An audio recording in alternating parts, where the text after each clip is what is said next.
ये टैटू वाला आदमी कोई आम इंसान नहीं है, बल्कि जापान का एक बेहद खतरनाक गैंग का लीडर है। इसने कई लोगों को बेहद बेरहमी से मारा है। आज ये लड़की उसके कलेक्शन की नई शिकार बनने वाली थी, लेकिन इस टैटू वाले को जरा भी अंदाजा नहीं था कि अगला शिकार वो खुद बनने वाला है। उसके सारे गैंग मेंबर्स को पहले ही एक अजनबी आदमी द्वारा खामोशी से खत्म कर दिए गए थे।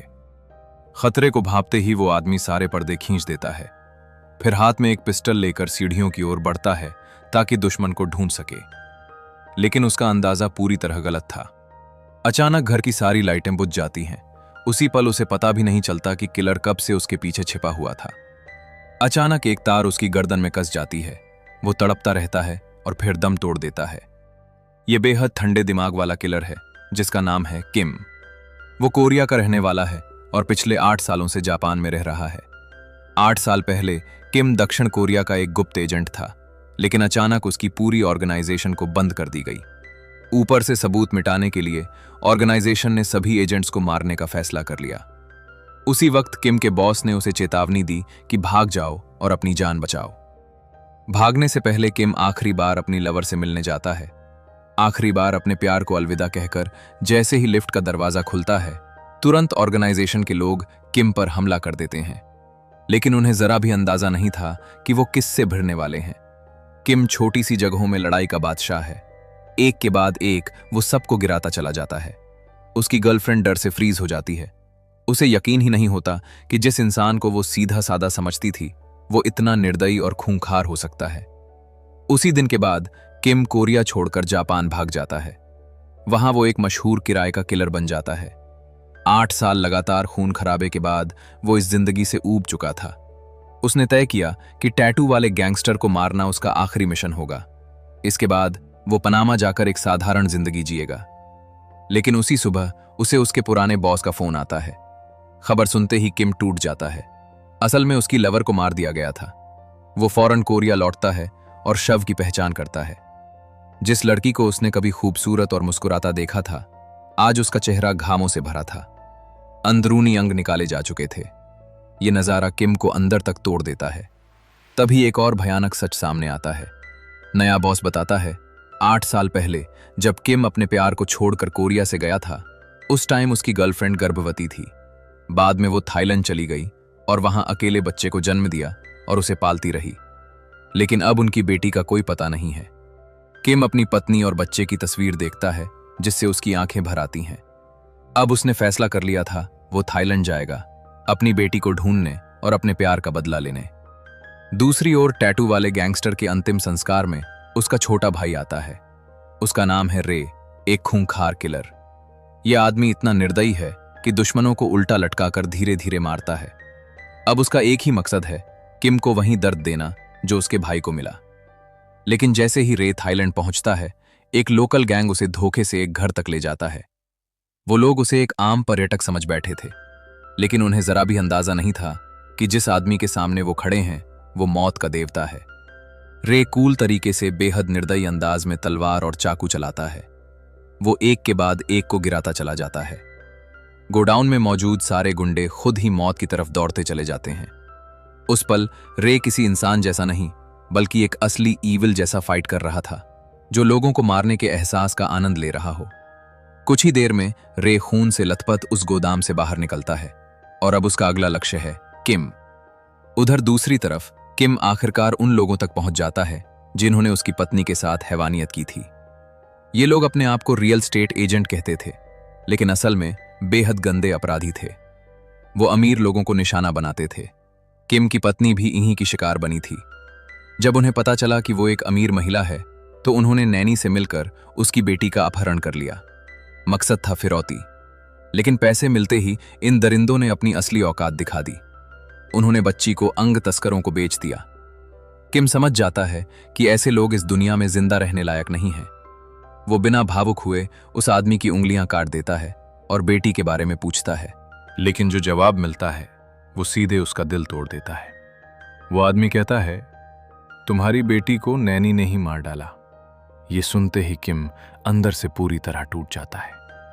दर्द ऐसा मानो दिल को चाकू से काट दिया गया हो।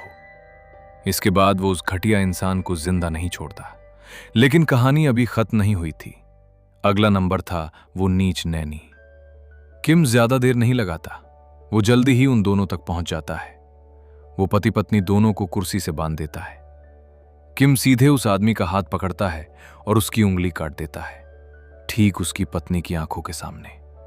ये देखते ही वो औरत डर के मारे टूट जाती है। वो सब कुछ उगल देती है और तभी एक सच्चाई सामने आती है कि किम की बेटी अभी जिंदा है। नैनी ने उसे थाईलैंड में अंग तस्करों को बेच दिया था, लेकिन एक समस्या थी। किम थाई भाषा नहीं जानता था, इसलिए उसने एक अजीब लेकिन चालाक आदमी को किराए पर रखा। उसका नाम था जोजी। जोजी पैसे के लिए कुछ भी कर सकता था। वो लिंग परिवर्तन कराने का नाटक करते हुए अंगों का खरीदार बन गया। दोनों मिलकर थाईलैंड पहुंचते हैं। तस्कर उन्हें एक इमारत में ले जाते हैं। अंदर बहुत सारे मासूम बच्चे कैद थे। तस्कर कहते हैं, जो अंग चाहिए, जिस बच्चे का चाहिए चुन लो। किम हर बच्चे को ध्यान से देखता है, लेकिन उसकी बेटी कहीं नहीं दिखती। वो बेचने वालों से कहता है, मुझे एक कोरियन लड़की का अंग चाहिए। सामने से जवाब आता है, कल एक कोरियन लड़की थी, लेकिन किसी ने उसके अंग पहले ही खरीद ली। अब वो ऑपरेशन के लिए भेजी जा चुकी है। ये सुनते ही किम का दिल टूट जाता है। वो दरवाजा तोड़ देता है और बच्चों से पूछता है, क्या तुमने इस तस्वीर वाली लड़की को देखा है?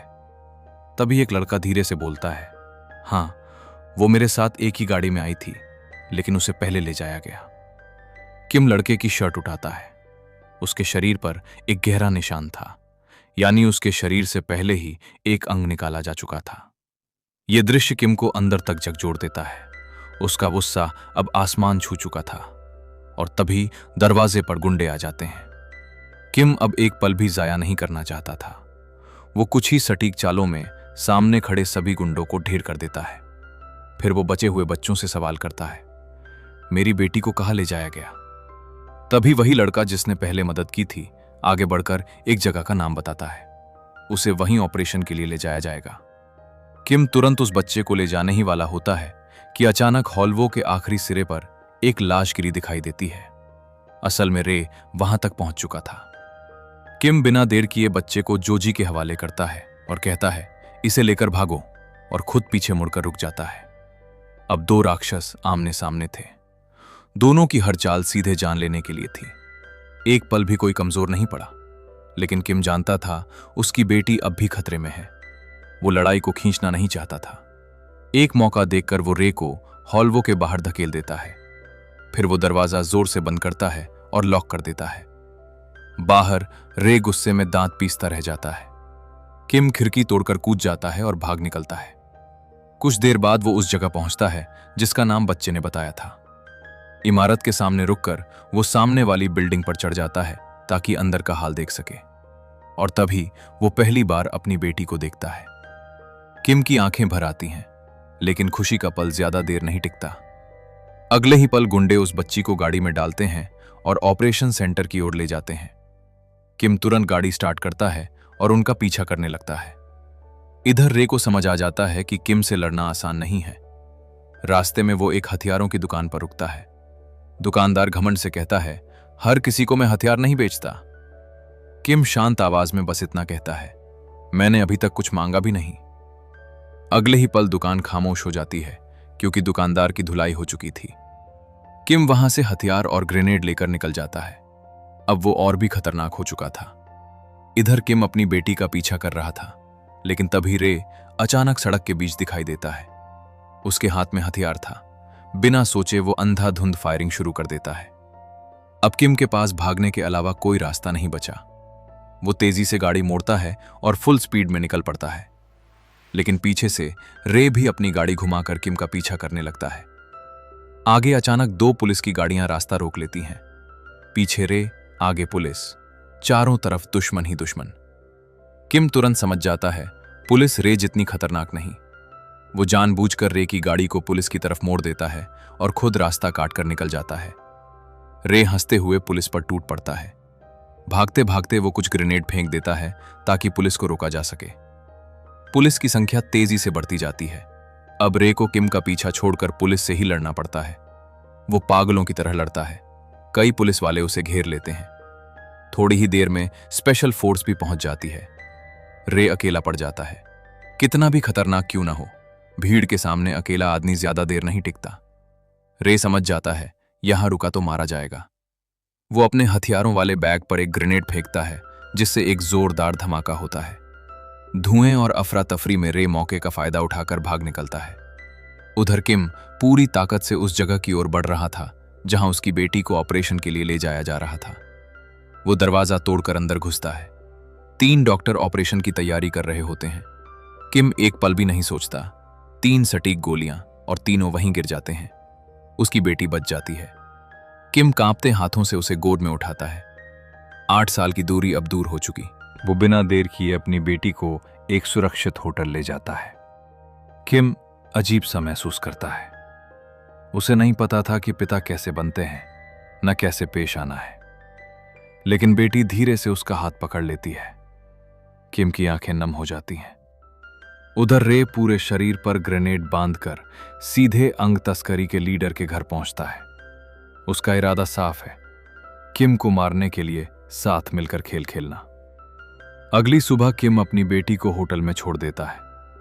वो अवैध तरीके से देश छोड़ने के लिए टिकट लेने जाता है।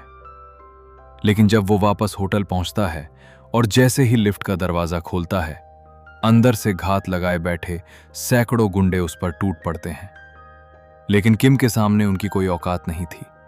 किम उन सभी को बुरी तरह से मारने लगता है। लिफ्ट अब किसी काम की नहीं थी। किम बिना रुके सीढ़ियों की तरफ बढ़ता है। तभी गुंडे मधुमक्खियों के झुंड की तरह उमड़ पड़ते हैं। लेकिन किम डरता नहीं। उसके लिए अब सिर्फ एक ही चीज मायने रखती है, अपनी बेटी तक पहुंचना। जो सामने आया उसे वो मारता चला गया। आखिरकार सभी गुंडे जमीन पर पड़े थे। किम लहूलुहान हालत में बेटी के कमरे की तरफ बढ़ता है। वो दरवाजा खोलता है और उसी पल जाल में फंस जाता है। ये रे की असली चाल थी। इस बार भागने का कोई रास्ता नहीं था। पीछे से एक गुंडा उस पर अटैक करके उसे जमीन पर गिरा देता है। उसके हाथ बांध दिए जाते हैं। वो कांपती आवाज में बस एक ही बात कहता है, मेरी बेटी को छोड़ दो, मुझे जो सजा देना है दे दो। लेकिन रे उस पर हंसने लगता है। उसकी आंखों में इंसानियत नाम की कोई चीज नहीं थी। वो सिर्फ किम को नहीं, उसके खून को भी मिटाना चाहता था। किम गुस्से में उठने की कोशिश करता है, लेकिन पीछे से उस पर एक और वार किया जाता है। इस बार वो होश खो देता है। रे अपने सारे लोगों को हटा देता है। वो इस मौत का मजा अकेले लेना चाहता था। वो हुक्म देता है किम को एक खास जगह ले जाया जाए और उसकी बेटी को एक सूटकेस में बंद करके साथ ले जाया जाता है। रे मुस्कुराता है। उसके लिए यह सिर्फ बदला नहीं, एक खेल है, और खेल का आखिरी राउंड अब शुरू होने वाला है। अपनी आखिरी बदले की तैयारी करते हुए रे किम को ले जा रहा होता है। उसी वक्त तहखाने में जोजी सब कुछ देख लेता है। वो पूरी रफ्तार में गाड़ी दौड़ाता है और रे की गाड़ी को ठोक देता है।